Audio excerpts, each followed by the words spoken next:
Que bom, que bom, que bom. Vamos ler e meditar na palavra do Senhor Jesus. Amém? Já temos aqui um exército bom, dá uma briga boa aqui, dá uma briga boa.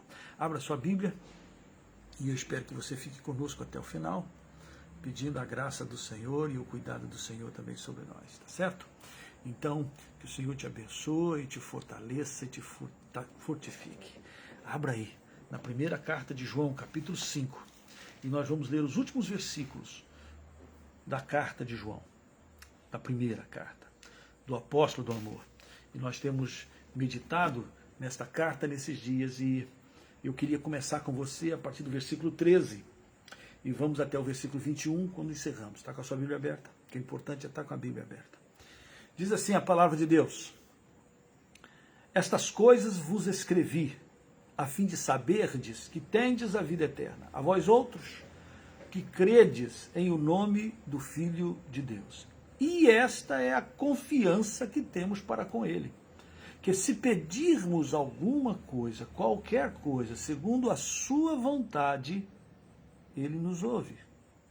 E se sabemos que Ele nos ouve quanto ao que lhe pedimos, estamos certos de que obtemos os pedidos que lhe temos feito.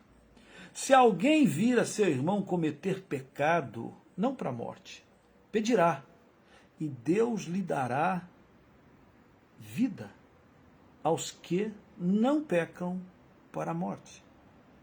Há pecado para a morte, e por esse não digo que rogue. Toda injustiça é pecado, e há pecado não para a morte.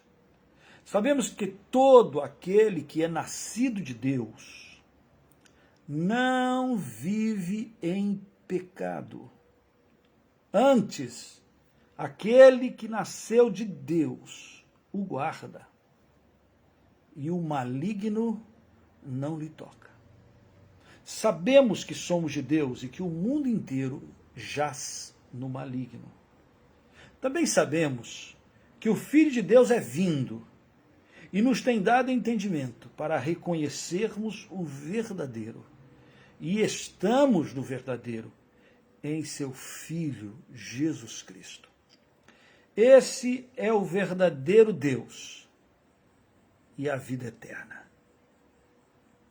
E a vida eterna. E assim termina a primeira carta de João.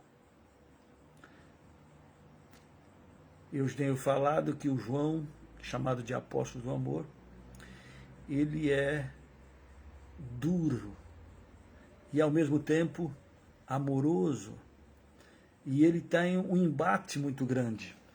Ele é o último dos apóstolos, todos os outros já partiram, todos eles de certa forma de uma morte não natural, perseguição, espada, tem de tudo, tem de tudo. Mas João ficou.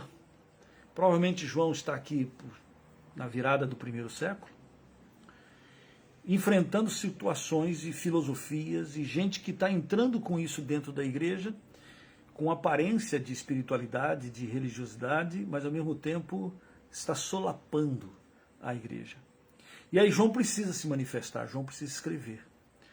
Esse era o meio pelo qual João tinha na época. Ele precisava falar.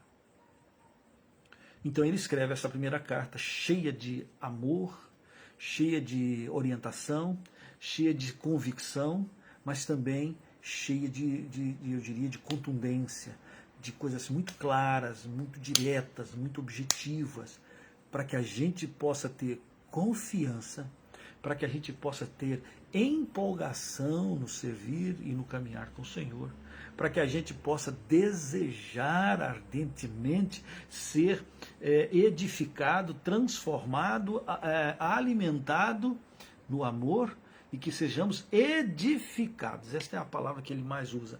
Edificação, crescimento. Você vai crescendo dia após dia no Senhor, na sua verdade e na sua palavra, né? Ele vai aumentando o amor dele em nós. É o Espírito Santo que frutifica em nós, e à medida que frutifica, nós nos tornamos mais semelhantes ao Senhor Jesus Cristo. Pois bem, João está aqui nos seus últimos versículos da sua carta. e ele deixa algumas pérolas para você e para mim, e nós não podemos perdê-las, perder de vista. Não se esqueçam, na semana passada nós começamos aqui no versículo 13, onde diz, olha, essas coisas vos escrevo para que você saiba que você já tem, que você tendes a vida eterna. Presente, passado e futuro se junta.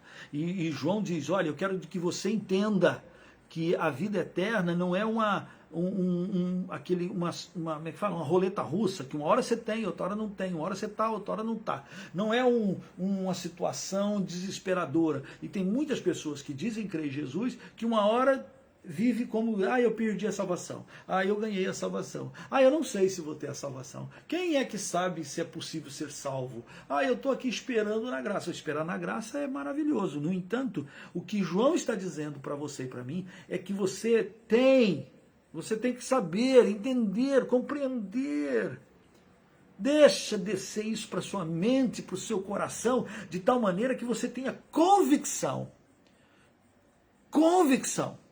Uma das coisas mais difíceis é as pessoas terem convicção. Eu sou fã de um homem que viveu no século atrasado, 1900 alguma coisa, ou 1800 alguma coisa.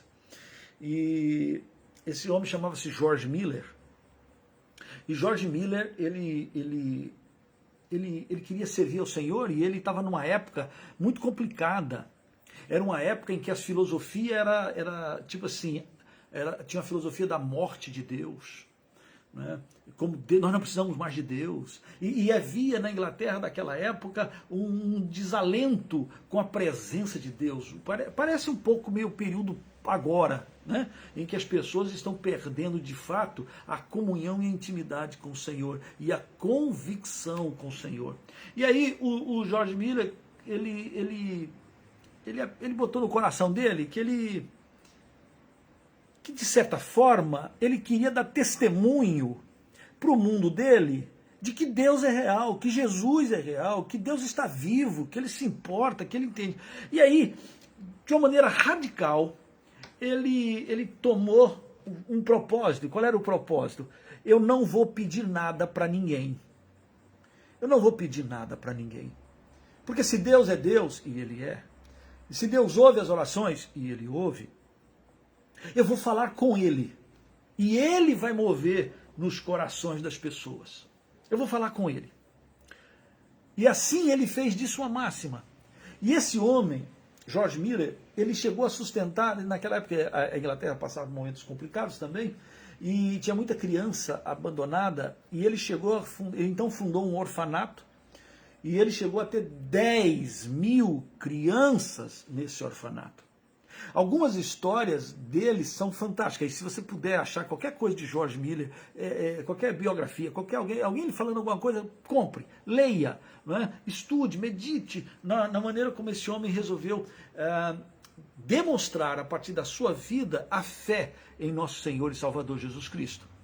E ele fez isso de uma maneira assim maravilhosa. E aí tem várias histórias. Gente que chegava ali no orfanato e chegava para ele e perguntava, o senhor está precisando de alguma coisa, tem alguma necessidade aí no orfanato? E ele falou assim, Deus está no controle, querido, Deus está no controle de tudo e tal. Mas lá dentro ele ficava, meu pai, nós não temos o dinheiro para comprar o café, o leite, o pão. E aí a pessoa, eu trouxe uma oferta para dar, mas parece que não tem necessidades, então ele foi embora. E aí o George Miller ajoelhou lá, Senhor, toca no coração dele, toca no coração dele, Senhor. E o homem volta e faz a sua oferta. E aí ele glorifica ao Senhor e diz, Deus sabe o quanto nós precisávamos. Deus sabe, Deus sabe. Uma história assim bastante marcante foi um dia que não tinha pão e não tinha leite. Essa é uma história assim bem contada. Não tinha pão, não tinha leite, e ele mandou que as pessoas que tomavam conta das crianças, que as crianças fossem para a mesa na hora do café. Mas todo mundo sabia que não tinha o que dar para as crianças. E aí ele falou assim, vamos sentar à mesa, mas sentar à mesa, e tá bem. E aí ele fala, vamos dar graças pelo alimento que o Senhor nos prepara. Aí cada monitor, um olhou para a cara do outro, um olhou para cá e pensou, Tá maluco, né? Tem nada, nada. Aí ele orou: Senhor, tu sabes o que nós precisamos, nós não temos o pão, nós não temos leite. Nós te damos graças porque o Senhor tem preparado para nós. E quando ele termina de orar, bateram na porta. Pá. Quem era? O leiteiro. Ô, seu Jorge, a gente estava passando por aqui e quebrou ali o eixo do carro e acho que o leite vai estragar. E nós resolvemos doar o leite aqui para vocês. Vocês querem? Vocês querem o leite? Aí o pessoal, tá bem, queremos o leite. Chegou a primeira parte do de jejum. Quando sai o leiteiro, bate na porta. Quem era? O padeiro, que era de uma panificadora que fazia pães tudo redondinho, certinho, bonitinho, arrumadinho para os ricos, tinha que estar tudo. Aí eles falaram assim: não, saiu uma fornada que os pães ficaram meio tortos. E nós, em vez de jogar, vou jogar fora? Não. Aí pensamos, podíamos levar lá para o orfanato. O senhor quer os pães? E assim o Senhor proveu. E tem muita história de gente que, porque aprendeu a comunhar, a caminhar e ter comunhão com o Senhor, comunhar é ótimo, né? E aprendeu a caminhar com o Senhor, e nessa comunhão com o Senhor, vai sabendo aquilo que é a vontade dEle, vai entendendo qual é a vontade de Deus, e vai sendo edificados, construído, e vai aprendendo, e vai desenvolvendo. Então, vale a pena você ler um pouco sobre George Miller. E aí, George Miller me serve aqui de exemplo, porque eu acho que ele leu aqui. Eu acho que ele deve ter comido muitas vezes essa história, essa conversa de João, esse papo maravilhoso de João.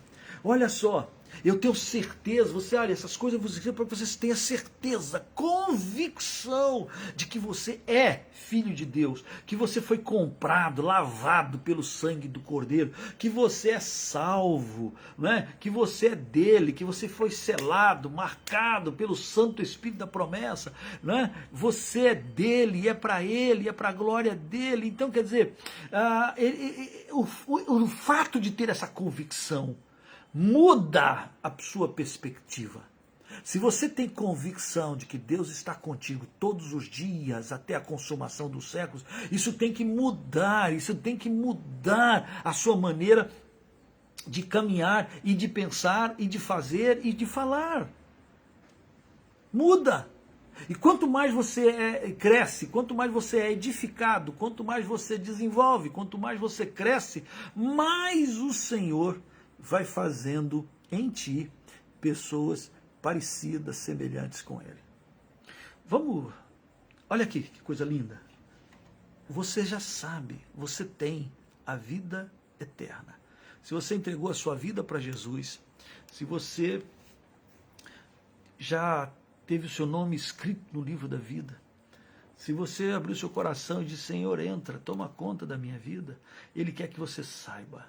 E quando eu sei, quando eu tenho convicção, quando eu percebo o que o Senhor tem para mim, olha que porta gigantesca se abre. Olha aqui o versículo 14 e 15. Esta é a confiança que temos com Ele. Esta é a confiança que temos para com Ele. Eu confio nele, eu creio nele, e eu sou dele, e ele é nosso, ele é meu, que coisa boa. E aí João diz assim, isso traz confiança. Confiança para quê?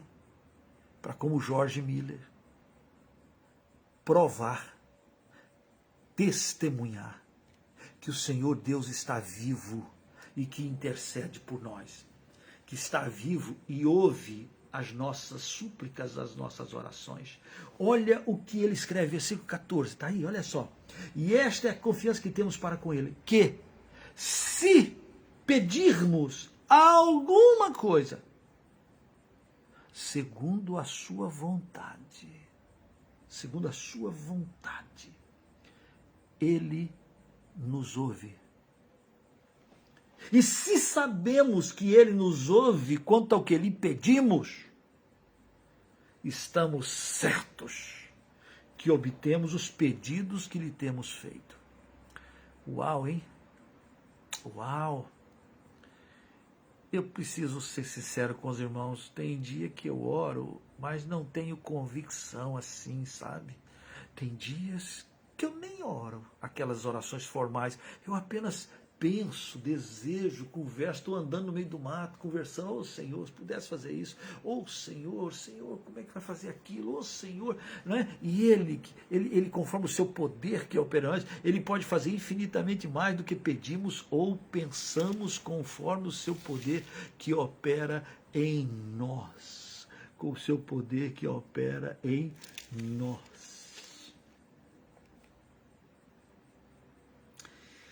Ai, ai. O problema, então, está num negócio aqui. Porque João, ele diz assim, se pedirmos alguma coisa, segundo a sua vontade. Então, o que está em jogo aqui é se eu sei a vontade dele. Porque pedir é fácil, né, gente? Pedir. A gente é pidão. A gente pede pra caramba. Você não? Acho que todos nós pedimos. Mas nem sempre nos preocupamos em, de fato, perguntar, Senhor, esta é a tua vontade? Esta é a boa, perfeita e agradável vontade de Deus?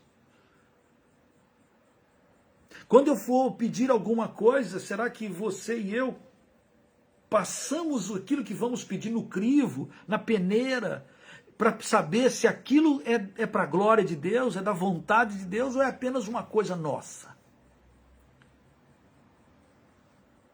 O que João está o tempo todo nessa carta é dizer, olha, a nossa comunhão é com o Pai e com o Filho. O Evangelho, eu estou falando isso desde o primeiro, o Evangelho que nós recebemos do Senhor Jesus não é um Evangelho religião, mas é um Evangelho de comunhão. As boas novas nos levam à comunhão. A igreja é um exercício de comunhão, comunhão com os irmãos, comunhão com o Pai, comunhão com o Filho. Ouvir e meditar na palavra é você dizer, Senhor, eu quero ouvir tua voz, eu quero ter comunhão com o Pai, com o Filho, com o Senhor. É essa expressão da graça e da dádiva. Então, é comunhão. Ser de Cristo não é você praticar rituais evangélicos ou qualquer outra religião. Ter vida com Cristo é caminhar com Cristo, procurá-lo, andar, percebê-lo, de tal maneira que a gente pegue o perfume dele, somos o bom perfume de Cristo, de tal maneira que a luz dele que brilha sobre nós, brilhe tanto que a gente viva a refletir a luz de Cristo. Então, se eu sei qual é a vontade do Pai, a vontade de Deus, eu vou pedir segundo a vontade do Pai. Me recordo aqui a tentação de Jesus. Jesus, assim que começou o seu ministério, Marcos fala isso de uma maneira muito direta, ele foi até João Batista, lá a Trindade se manifesta, o Espírito Santo desce em forma de pomba, o Pai fala, este é o meu Filho amado em quem tenho meu prazer. João testifica, eis o Cordeiro de Deus que tira o pecado do mundo, ele é o Cordeiro. E ali Jesus, cheio do Espírito Santo, é empurrado, é impelido para o deserto. Para quê? É um teste de fogo para Jesus, passar pelo deserto. E lá no deserto, no finalzinho, depois dos seus 40 dias de peregrinação e de angústia, o maligno vem e sabe que Jesus está com fome, está cansado. Tem umas pedras e o maligno diz, manda que essas pedras se transformem em pães, cara. Oh, você pode, você é o Filho de Deus. Você pode. Você é o filho do rei. Você está com fome, cara. Manda que essas pedras se transformem em pães. Impressionante, porque a resposta de Jesus é, nem só de pão viverá o homem, mas de toda palavra que procede da boca de Deus. Conhecer a vontade de Deus significa quem é que está soprando no meu ouvido. Essa vontade de eu fazer isso, essa vontade que está me levando a fazer certas coisas, ela vem do mundo? Ela vem do diabo, do maligno? Ou ela vem de Deus?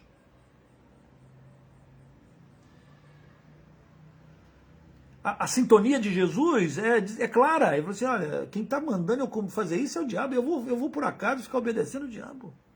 Nem só de pão viverá o homem, mas eu vou viver da palavra que procede da boca de Deus.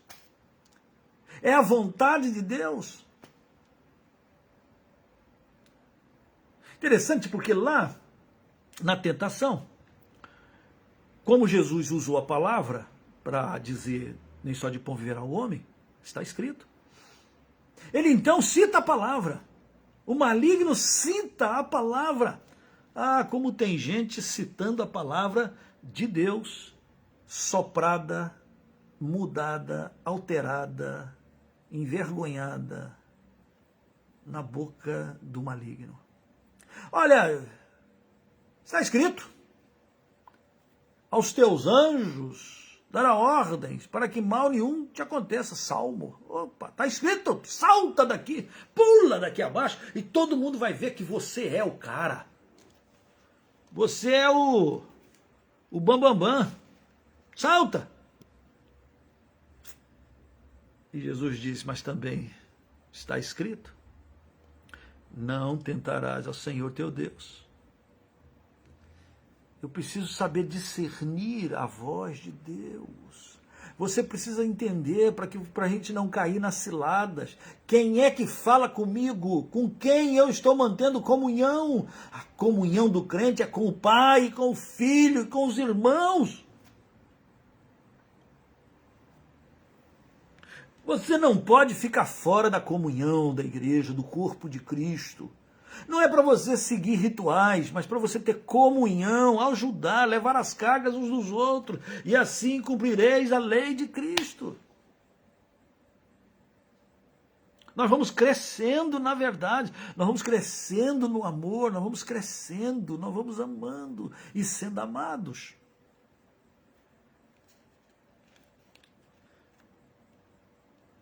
Porque eu tenho intimidade, eu conheço quem é que sopra. Quem é que fala? Quem é que me orienta? Quem é que me dirige? Quem é que me ensina? Quem? Com quem você conversa? Oração é falar com Deus. Paulo, 1 Tessalonicenses, vai dizer que a gente deve orar sem cessar. Significa que nosso acordar, o nosso levantar, o nosso ir e vir, deve ser assim, Senhor Deus, tudo bem? Onde vamos? Né? E vamos conversando com Ele, vamos batendo papo, o que te interessa, Senhor? Mostra o caminho, Pai. Leia a palavra e vai vendo o que é que Deus tem para você, Deus tem para mim.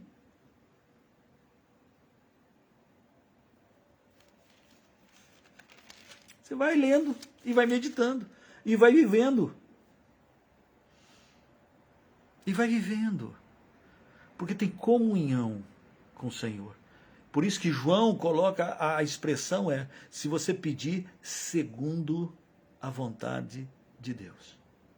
Então o grande desafio qual é a vontade de Deus para aquele momento? Qual é a vontade de Deus? Qual é a situação? Qual é? E se eu então percebo, porque tenho comunhão com o Senhor da palavra, com a palavra de Deus, se eu discerno da onde estou vindo a voz, a direção, opa, eu posso pedir, porque foi do Pai, é para a glória dele. E se eu posso pedir, eu sei, ter a convicção de que é a segundo a sua vontade, eu posso confiantemente orar pedindo, certo de que a gente vai receber a resposta, a palavra, a sua vontade, a sua verdade. Se oramos segundo a sua vontade, a sua vontade. Uma outra situação que me traz à memória é que Tiago vai dizer que a gente ora mal. A gente ora mal. A gente ora para apenas satisfazer os nossos desejos. E aí a gente nem recebe. Pedis e não recebeis. Não recebeis porque pedis mal, para gastar nos vossos deleites e prazer. São vossos deleites e prazer. Que coisa dura, porque diz que é para a gente pedir, mas a gente não recebe. Não recebe porque a gente pede mal. Pede mal. Pede mal. Aí João vem e fala, quer pedir bem? Quer entender? Quer ter plena confiança? Pede segundo a vontade de Deus. Descubra a vontade de Deus. Busque a sua presença. Pegue essa palavra e leia, releia. E diga, Senhor, é a tua verdade, é a tua palavra. Eu quero andar nos teus caminhos. Eu quero andar nos teus caminhos. Esta é a confiança que temos para com Ele. Se pedimos alguma coisa segundo a sua vontade, Ele nos ouve. E se sabemos que Ele nos ouve quanto ao que lhe pedimos, estamos certos de que obtemos os pedidos que lhe temos feito. E aí tem um pedido que a gente deve fazer. Se alguém vir a seu irmão cometer pecado, não para a morte, pedirá. E Deus lhe dará vida aos que não pecam para a morte. Há pecado para a morte. E por esse, digo, não rogue. Interessante aqui, primeira verdade que é bom a gente observar aqui, é que é uma orientação da parte de Deus orar pelos nossos irmãos. Interceder pelos nossos irmãos. Se você conhece alguém que é crente, caminhou, mas que está caminhando por caminhos tortos. Todos nós conhecemos, todos nós temos algum familiar que estão em caminhos tortos. Todos nós.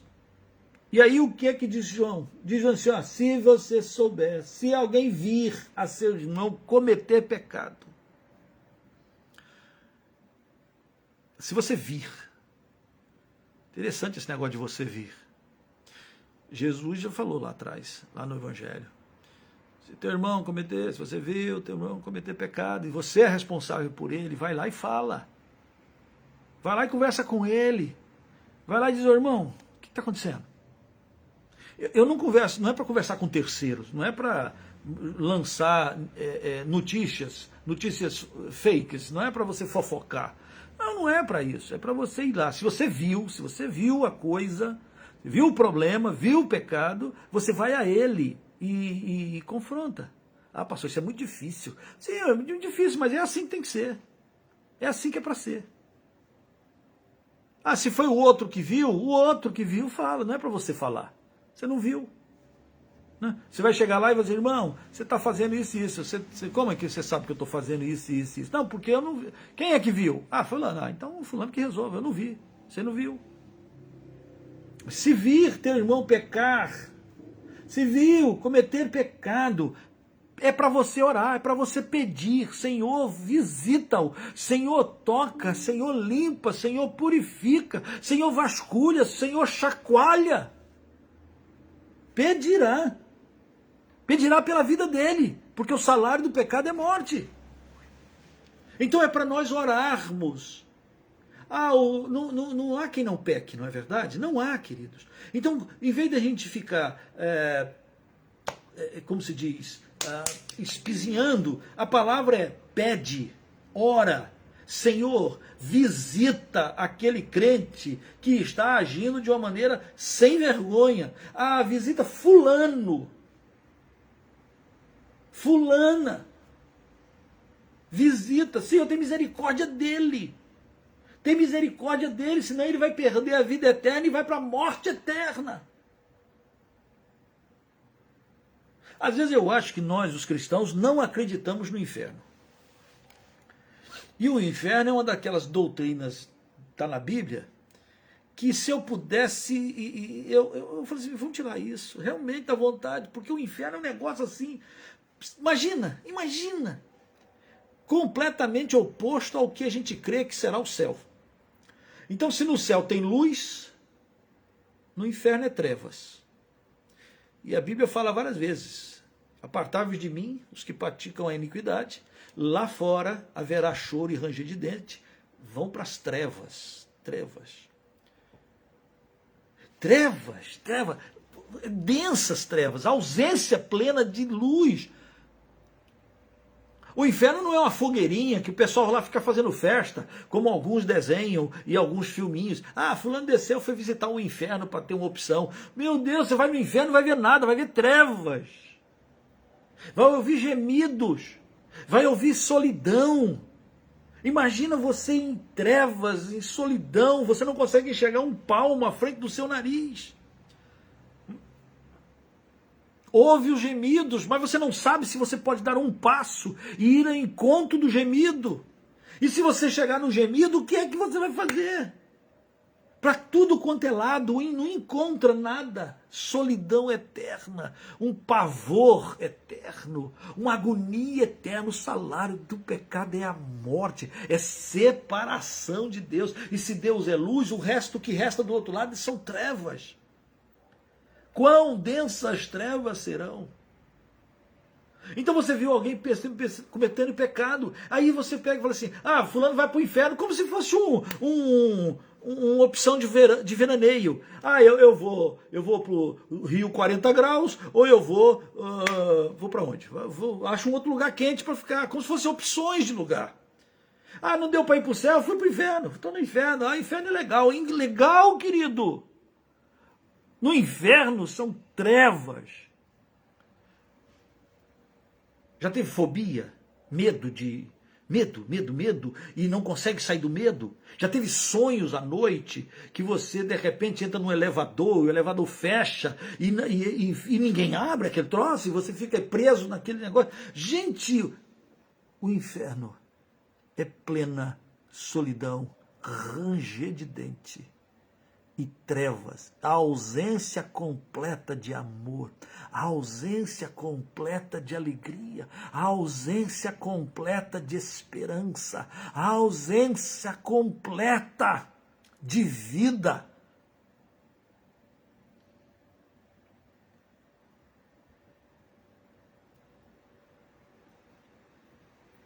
Então, quando a gente vê alguém em pecado, a gente, em vez de falar assim, ah, que bom, vai para o inferno. Oh, alô, ora, suplica. É isso que João está dizendo. A gente não sai mandando ninguém para o inferno, querido. Ninguém merece o inferno. No entanto, João diz que tem pecado para a morte. E aí, João, para essas pessoas que têm pecado para a morte, você não precisa nem orar, porque não adianta. Não adianta. Parece que aqui João está fazendo alusão àquilo que Jesus disse lá nos evangelhos, quando ele diz, quem pecar contra o filho, tem perdão. Quem pecar contra o pai, tem perdão. Mas quem pecar contra o Espírito Santo, não tem perdão. Quem pecar contra o Espírito Santo não tem perdão. Como é que se peca contra o Espírito Santo? Calcando, pisando, desprezando a voz dele. É ele, e ele que vem para convencer o homem do pecado, da justiça e do juízo. Até mesmo convencido do pecado, da justiça e do juízo, ainda diz, não quero. Não quero.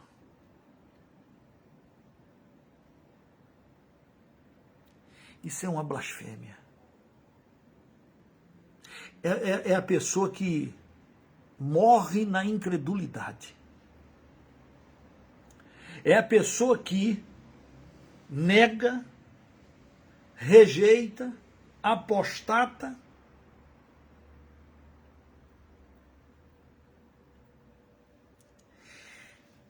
e morre. Não precisa orar, porque não adianta. João aqui não diz qual é o pecado para a morte. Nós é que fazemos essa inferência àquilo que Jesus disse. Quem pecar contra o pai, pede perdão, tem perdão. Quem pecar contra o filho, pedir perdão, tem perdão. Mas quando a pessoa endurece contra o Espírito Santo, ele que veio para convencer o homem, se resiste ao Espírito Santo, o que é que pode fazer por ele?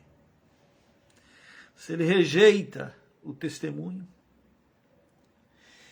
há pecado para a morte, versículo 16, e por isso não digo que rogue.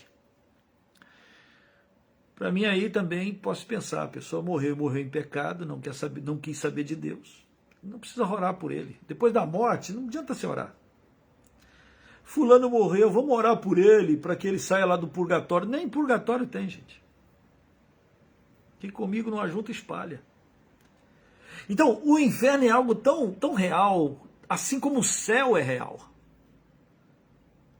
E é completamente oposto. Meu Deus. Eu sei que é justiça, eu sei que é justo. Eu sei que é assim. E por saber,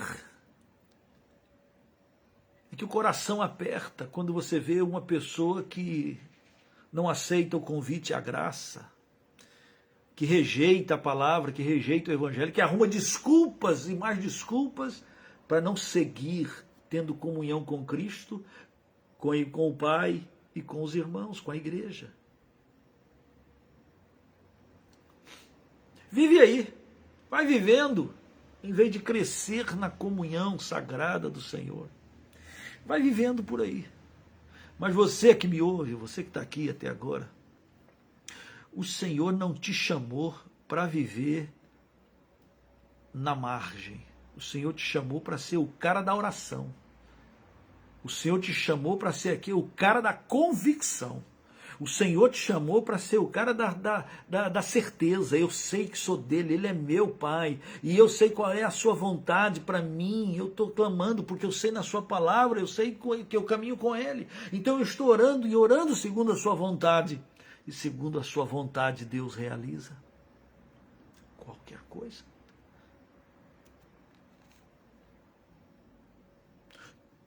Olha o versículo 17. Você que tem convicção, toda injustiça é pecado. Qualquer ato de injustiça é pecado.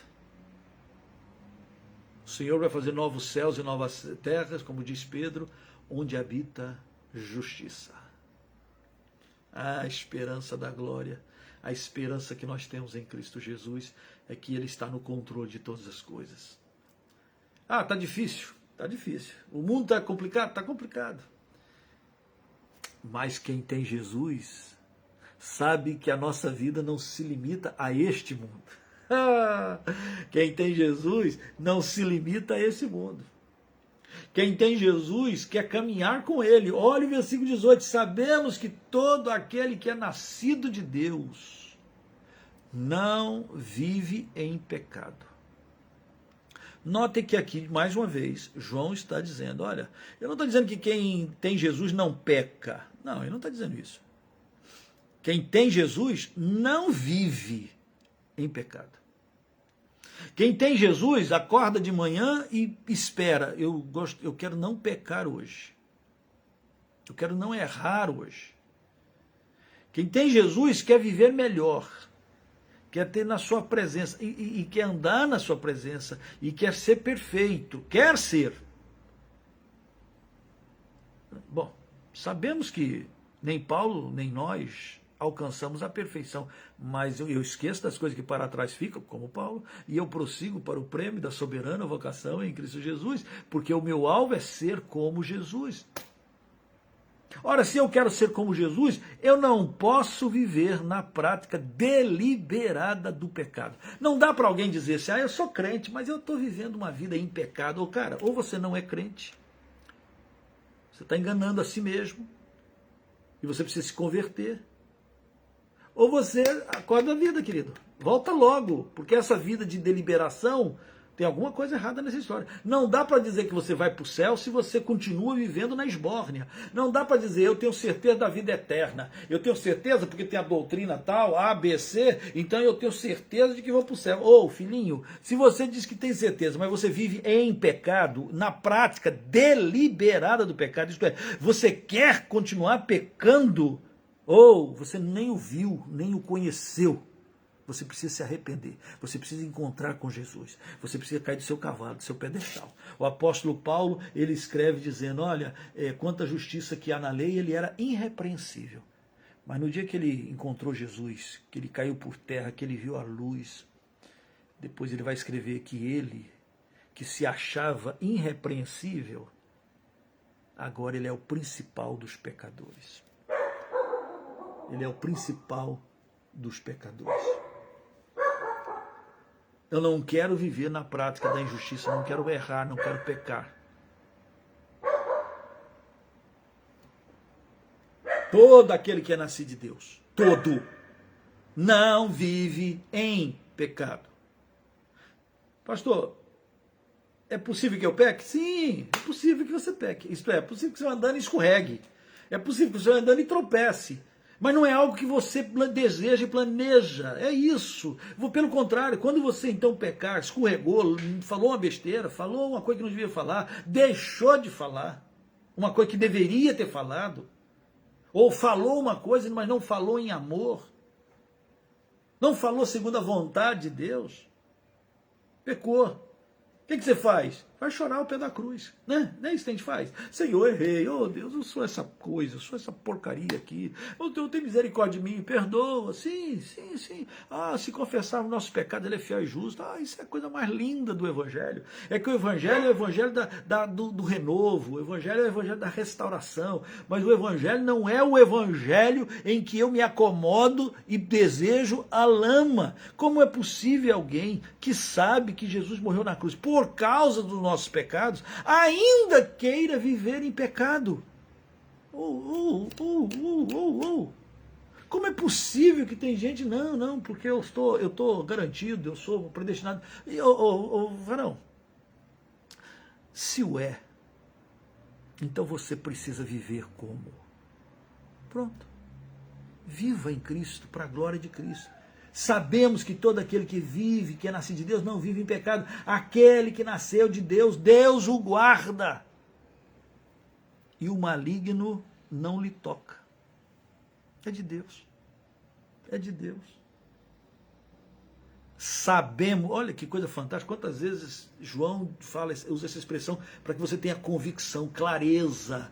Eu entreguei minha vida ao Senhor Jesus, eu sou pecador, estou arrependido, Ele lavou os meus pecados e Ele me deu a vida eterna. E aí João disse, sabemos, Ele é meu, Ele é seu, eu sou do meu amado, sabemos que somos de Deus.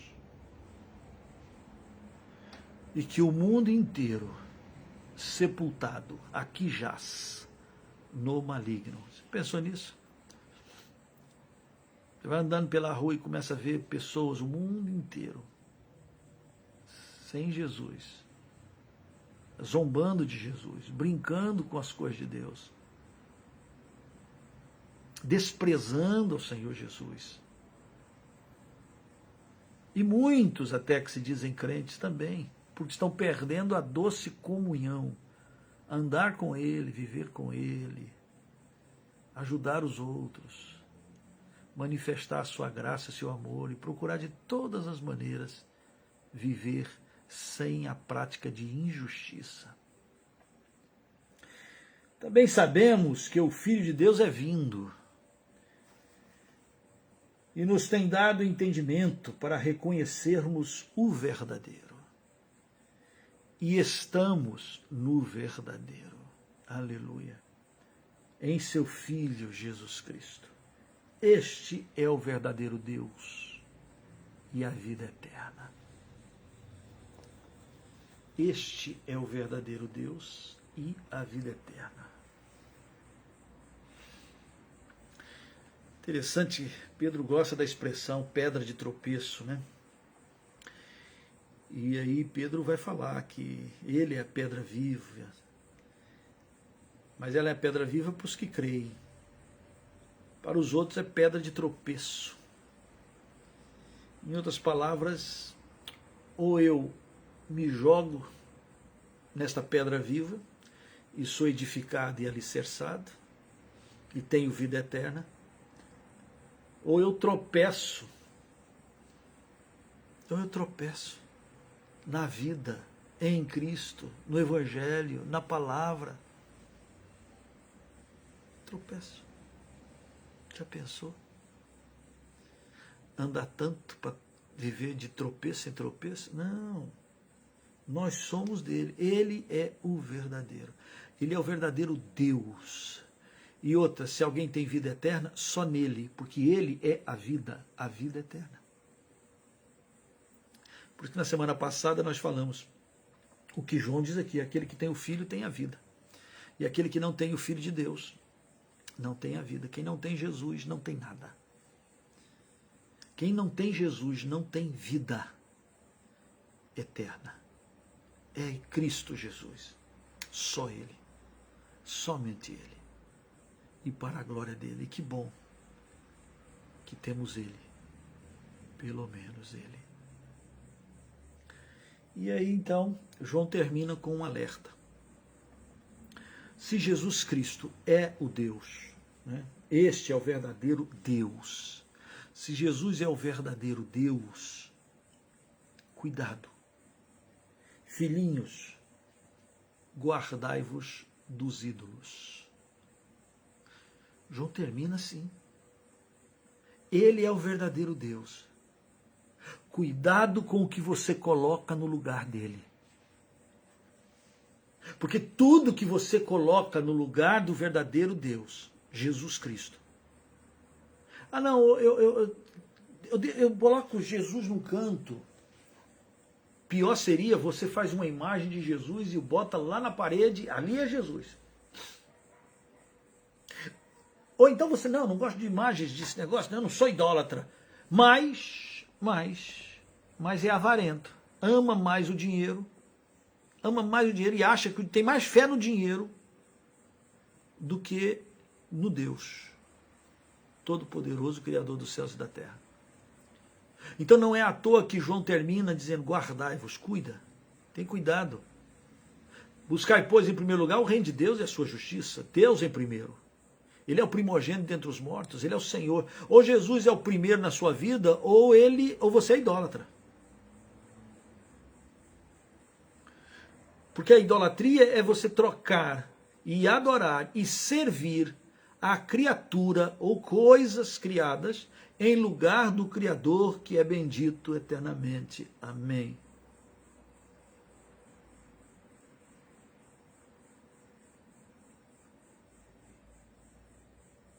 Paulo diz que a avareza é idolatria, porque é uma forma de idolatria. Mas às vezes a gente pode ser pessoas. Até a gente vê muito, né? Fulano, o meu ídolo, aí a cantora tal, é o cantor tal. Até no meio gospel também tem os seus ídolos, né? Porque o fulano, a fulana, isso sim é que é.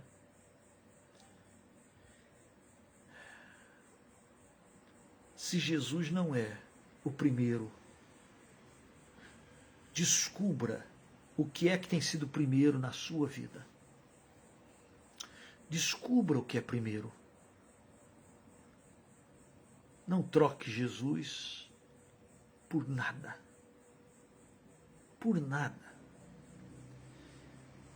Não troque Jesus por nada. Por nada.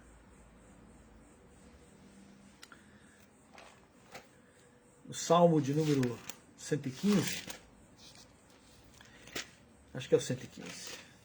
Salmo 115 diz assim: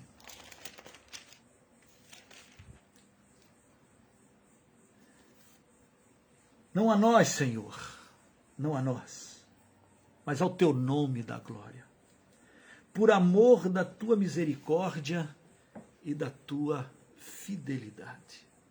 Porque diriam as nações, onde está o Deus deles? Por que diriam?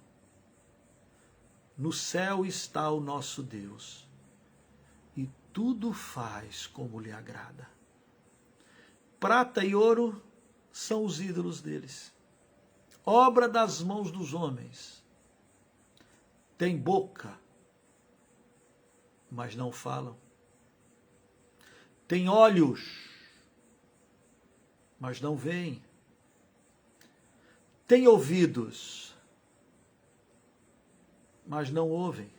Você pode rezar, orar, clamar, chorar, suplicar, fazer voto. Não ouvem. Tem nariz, não cheiram. Suas mãos não apalpam. Seus pés não andam. Precisa de um andador, gente que carregue. Som nenhum lhe sai da garganta. Nada. Aí o versículo 8 é triste. Tornem-se semelhantes a eles os que os fazem, e quanto neles confiam. Guardai-vos dos ídolos. Guardai-vos de tudo aquilo que tira a primazia do Senhor Jesus. Ele é o verdadeiro Deus e a vida eterna. Sem Ele nós não somos nada. E pior, quando nós vamos sendo levados pelos ídolos, aqui diz que a gente vai se tornando semelhante a eles. Não falam, não ouvem, não andam. Não serve para nada. E Paulo aos Coríntios diz que o ídolo em si, aquela imagem qualquer em si mesmo, nada é. Nada é. Nada. O ídolo não é nada. A imagem de escultura nada é.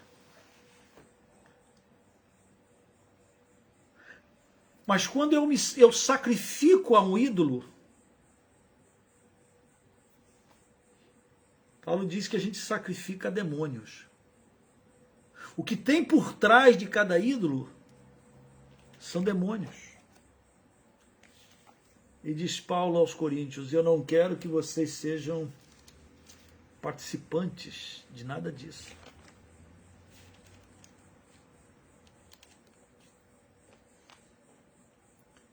O que se refere à coisa sacrificada dos ídolos, 1 Coríntios 8. Reconhecendo que todos somos senhores do saber, o saber ensoberbece, mas o amor edifica. Se alguém julga saber alguma coisa, com efeito, não aprendeu ainda como convém saber. Mas se alguém ama a Deus, é ser conhecido por Deus. Versículo 6 diz: todavia para nós há um só Deus e Pai, de quem são todas as coisas, e para quem existimos. É um só Senhor, Jesus Cristo, pelo qual são todas as coisas, e nós também por Ele.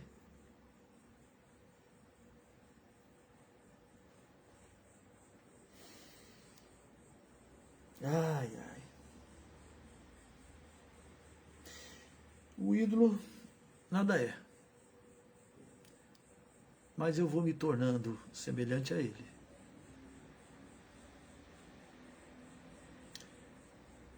Ao invés de se tornar semelhante a Jesus.